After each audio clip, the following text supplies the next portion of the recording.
I'm Zoe, a 28-year-old librarian with a past that reads more like a thriller than a quiet bookworm's life. I grew up in a neighborhood that taught me more about survival than any school could. I became a state champion in lightweight boxing and martial arts, not just for trophies, but to stand my ground. They called me Riptide back then, 'cause I was calm until I wasn't, and then I swept everything away. I remember the day I met Alex. It started like any other, with me shelving books and daydreaming between the quiet aisles of the library. But as I left work that day, some wannabe tough guys decided I was an easy target. That's when Alex stepped in, all chivalry and bravado. "Hey, leave her alone," he shouted, stepping between me and them. I rolled my eyes, knowing well I could handle it, but I appreciated the gesture. The thugs laughed.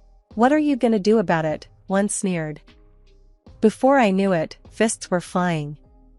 Alex took a hit, and that's when I stepped in.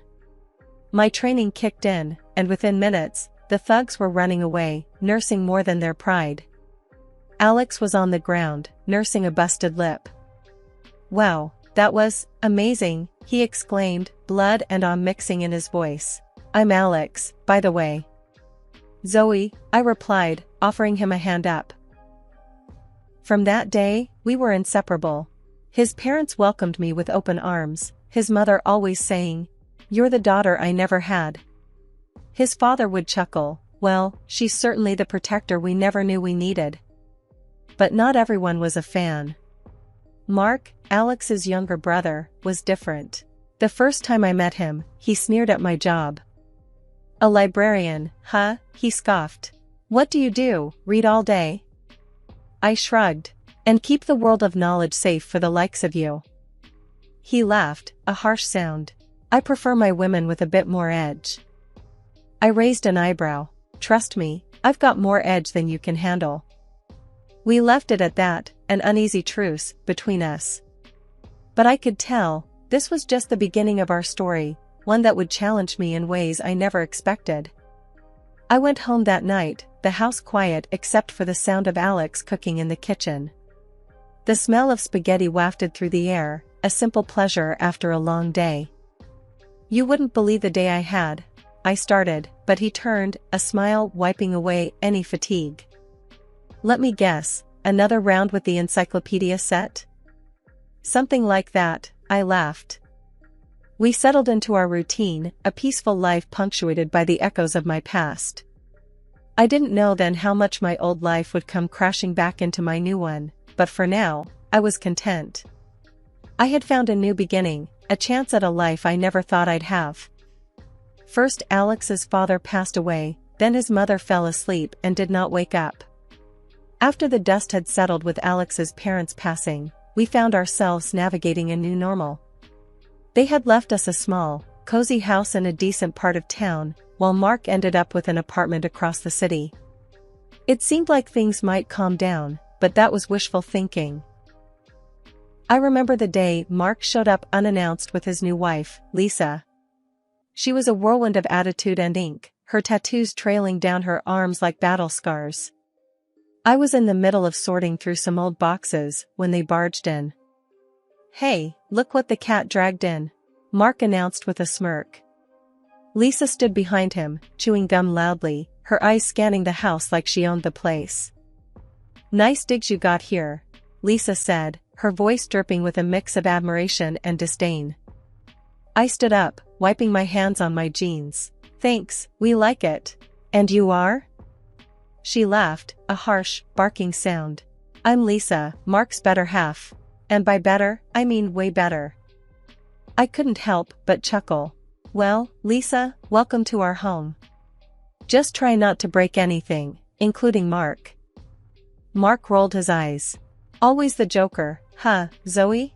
But seriously, this place is way too nice for a couple of bookworms. You should see the dump we're in."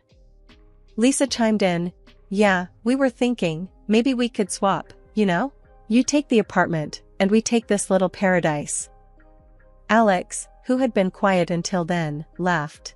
"I think we'll keep what's ours, thanks." The conversation was tense, the air thick with unspoken challenges. Lisa strutted around the house, her every move calculated to intimidate. But I wasn't one to back down. "Listen, Lisa," I started, my voice steady. "This is our home, and you're welcome as family, but don't overstep. We all got to live our own lives." She snapped her gum and stared me down. "Oh, I'm just getting started, honey. I like a challenge, and this place," she gestured around, "is going to be mine." The audacity was almost laughable. Almost. I exchanged a look with Alex, who shook his head slightly, a silent message to let it go for now. They didn't stay long after that, but the tension lingered like a bad smell. After they left, Alex and I sat down in the living room, the silence between us heavy. "Can you believe them?" I finally said, breaking the quiet. Alex sighed, running a hand through his hair. "Mark's always been a handful, but Lisa, she's something else."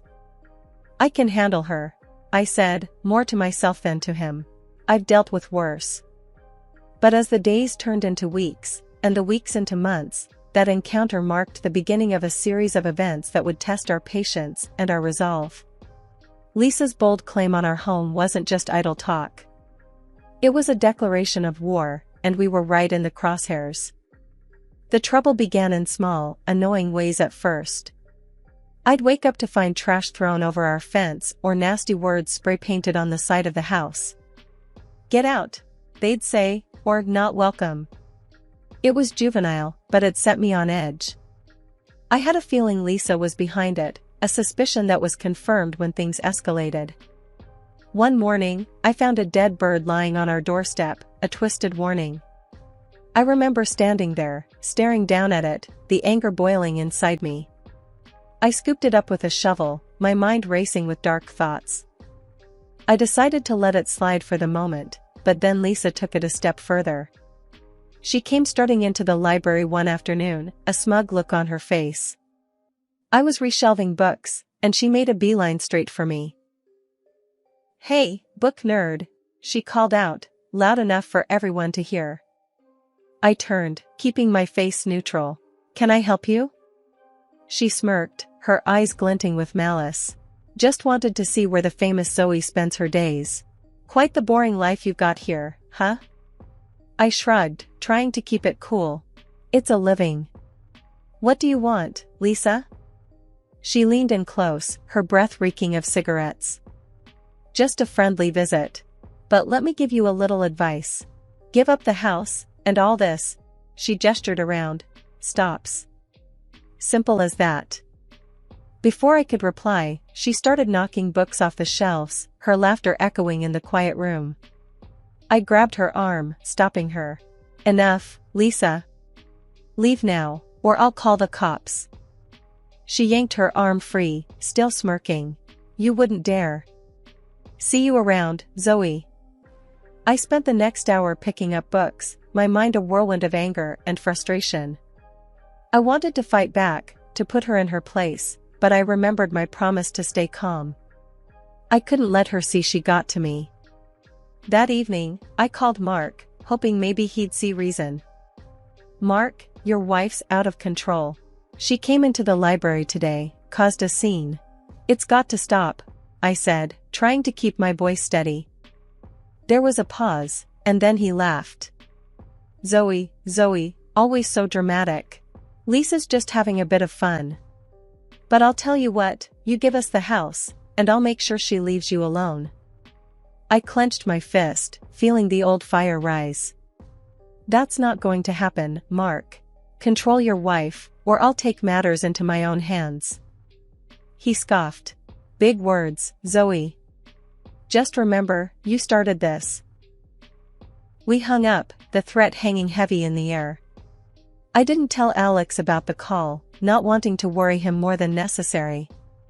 But I knew things were about to get a lot worse. It was only a matter of time before Lisa or Mark made their next move, and I had to be ready. The tension was like a thick fog, hanging over our home and seeping into every corner.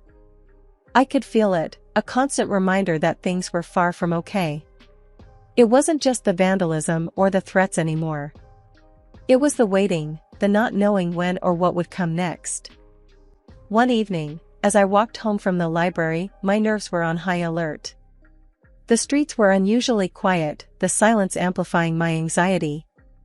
That's when I saw him, Mark, staggering down the sidewalk towards me, a bottle in one hand and a look of drunken fury on his face.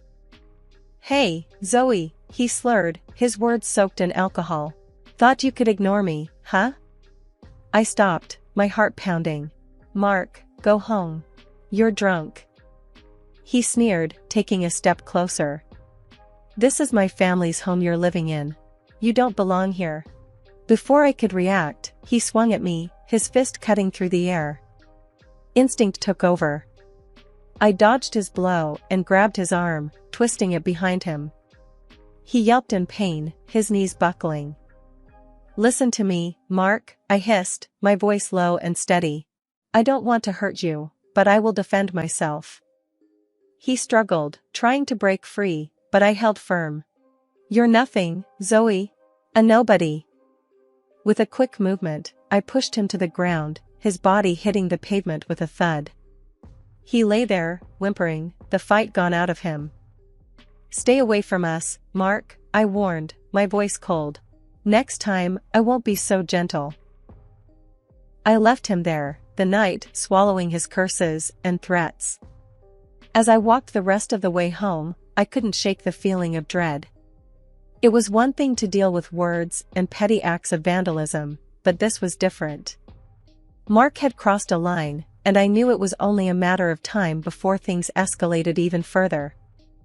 Alex was waiting for me when I got home, his face etched with concern. "Where have you been? I've been worried sick." I sighed, the weight of the evening pressing down on me. Ran into Mark. It got a little heated. Alex's eyes widened. "What happened? Are you okay?" I nodded, trying to reassure him. "I'm fine. Just tired of all this, tired of being pushed around." He wrapped his arms around me, a silent promise of support. "We'll figure this out, Zoe. Together." But as we stood there, clinging to each other, I couldn't shake the feeling that our troubles were far from over. I had reached my breaking point, and there was no turning back. I was ready to do whatever it took to protect our home, to protect our peace. And if that meant facing down the demons of my past, then so be it. I was no stranger to fighting, and I wasn't about to start backing down now. The days that followed were a blur of unease and whispered conversations. The incident with Mark had shaken me more than I wanted to admit. I knew I had to tell Alex everything, but part of me dreaded his reaction.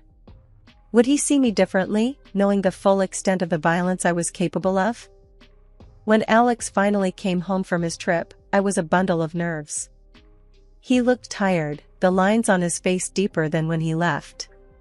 He dropped his bags and pulled me into a hug, a silent question in his embrace. "Zoe, what's wrong?" he asked, his voice laced with worry. "You're shaking." I took a deep breath, the words tumbling out. "It's Mark and Lisa. They've been terrorizing us, and it's getting worse." His brow furrowed, confusion and anger mixing in his eyes. "What do you mean? What happened?" I told him everything, from the dead bird to the confrontation with Mark. With each word, I saw the shock and hurt flash across his face. "You've been dealing with this alone? Why didn't you tell me?" Alex's voice cracked, a mix of anger and concern. "I didn't want to worry you, and I thought I could handle it," I admitted, my voice barely above a whisper. He sighed, running a hand through his hair. "Zoe, we're in this together. You don't have to carry this burden alone." I nodded, the guilt and relief swirling inside me. "I know. I'm sorry. I didn't want you to see this side of me. The side that fights, that hurts people." Alex took my hand, his grip firm. "I married you for all of you, Zoe. Your strength, your courage, it's part of who you are. And I love you for it." We talked late into the night, making plans and discussing our options. But underneath the strategy and determination, there was an unspoken fear. What if it wasn't enough? What if Lisa and Mark didn't back down? The next morning, I woke up to the sound of Alex on the phone, his voice low and urgent. I walked into the kitchen, catching snippets of his conversation. "Can't go on like this. We need to take action," he was saying. "I'll call the lawyer, see what our options are." He hung up and turned to me, a determined look on his face. "We're going to fight this, Zoe. Legally, and if necessary, we'll take other precautions. But we're not letting them win." I nodded, the fighter in me rising to the surface. "I'm with you, Alex. Whatever it takes." But even as we banded together, ready to defend our home, I couldn't shake the feeling of dread. Confessing to Alex had lifted a weight off my shoulders, but it also made the threat more real. This was no longer a distant danger, it was at our doorstep, and we were about to face it head-on. The battle lines were drawn, and there was no turning back. The quiet life we had built was about to be tested, and I only hoped that our love and resolve would be enough to see us through. One brisk morning, as Alex and I were enjoying a rare moment of quiet, a loud knock shattered the peace. We exchanged a wary glance before I opened the door. There stood Mark and Lisa, flanked by a group of guys with a rough, gangster edge. Lisa's smug grin told me everything I needed to know. This was her latest attempt to intimidate us, to scare us into giving up our home. "Look what we brought you," Lisa taunted, gesturing to the menacing crowd behind her. I felt Alex stiffen beside me, but I kept my cool. "This isn't going to work, Lisa. You can't bully us out of our own home." That's when the unexpected happened. The apparent leader of the group, a broad-shouldered guy with a commanding presence, stepped forward and burst out laughing. It wasn't the reaction any of us were expecting, least of all me. "Zoe? Is that really you?" he exclaimed, his laughter subsiding into a wide grin. I squinted, taking in his features, a flicker of recognition igniting in my mind. Danny Coleman?" The rest of the group looked on in confusion as Danny nodded, still grinning. "In the flesh. Can't believe it's you, Riptide." The old nickname sent a shockwave through the crowd. I saw the change in their eyes, the way their posture shifted from hostile to respectful. Lisa and Mark were visibly taken aback, the confidence draining from their faces. Danny turned to the group, his voice loud and clear. "Folks, you might not know this, but Zoe here is a legend. We grew up in the same neighborhood, saw her fights. Trust me when I say, she's not someone you want to mess with." The murmurs of acknowledgement and nods of respect were almost surreal. Here I was, facing a potentially dangerous situation, and suddenly I had an advocate in the most unexpected form, a former classmate turned gang leader. Danny addressed Lisa and Mark directly, his tone serious.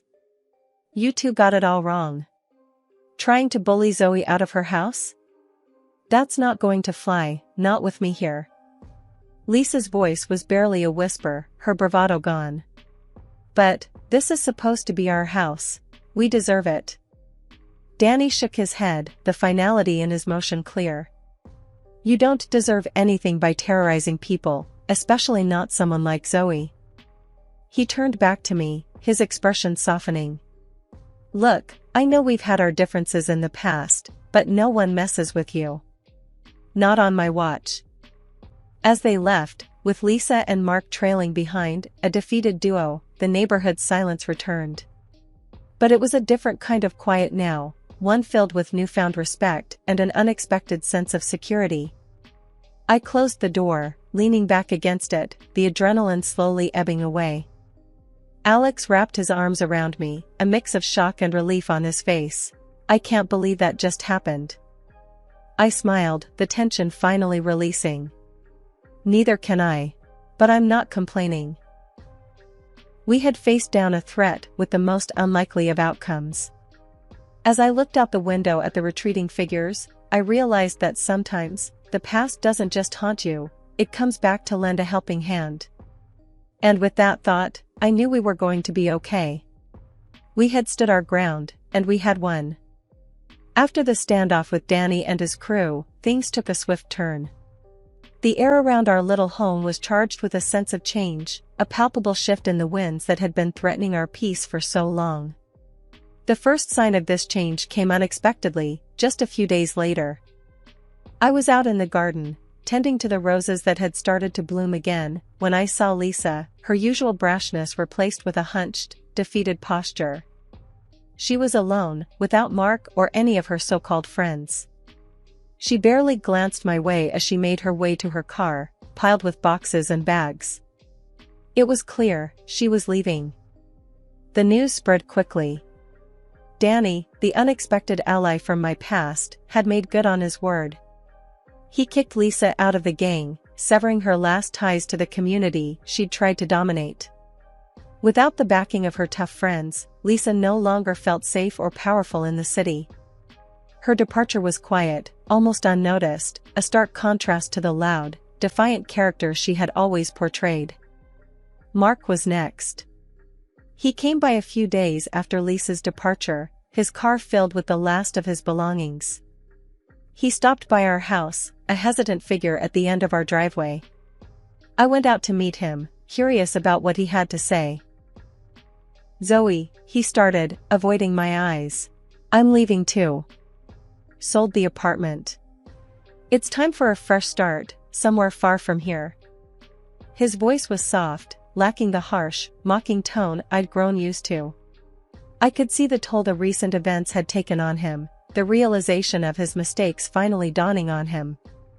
"Mark," I said, my tone neutral, "I hope you find what you're looking for. And I hope you learn from all this." He nodded, a small acknowledgement of the chaos he'd helped create.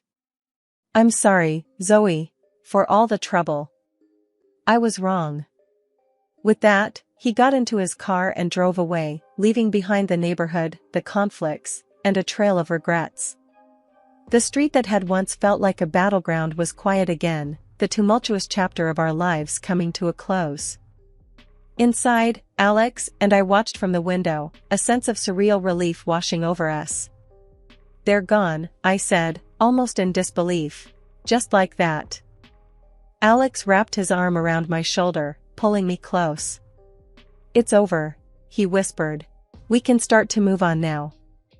As we looked out at the quiet street, the setting sun casting long shadows over the houses, I felt a deep sense of gratitude for the unexpected turn of fate that had led us here.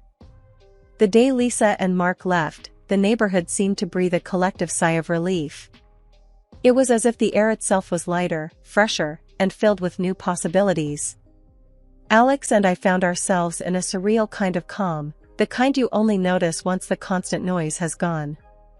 One evening, as we sat on our front porch, the last rays of the sun dipping below the horizon, I broke the comfortable silence between us. "Can you believe it's over?" I asked, my voice a mixture of wonder and relief. Alex looked over, a gentle smile playing on his lips. "Honestly, no. It feels like we've woken up from a bad dream." I chuckled, the sound more heartfelt than it had been in months. "A really bad dream. But, hey, we're awake now."